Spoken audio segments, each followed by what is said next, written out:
अजून एक खुशखबर मुंबईतल्या नागरिकांना द्यावी लागेल की सरकार नागरिकांच्या समस्या असतील तर त्या दूर करण्यालाच प्राथमिकता देते।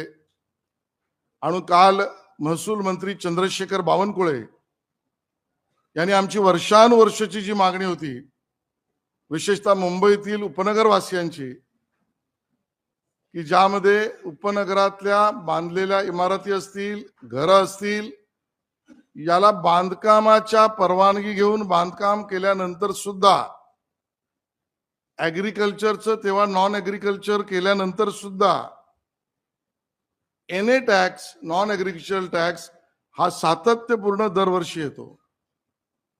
हा अन्याय आहे। मुंबई शहरात जर एनए टॅक्स नाही तर उपनगरात ज्यांनी एनए करून घेतल्यात, इमारती बांधल्यात, घरं बांधलेत, त्यांना एनए टॅक्स परंपरागत दरवर्षी लागणं हा भुर्दंड आहे, हा सोस आहे। आणि काल महसूल मंत्र्यांनी शासन निर्णय काढण्याचे निर्देश दिले आणि मुंबई उपनगरात आता एनए टॅक्स लागणार नाही।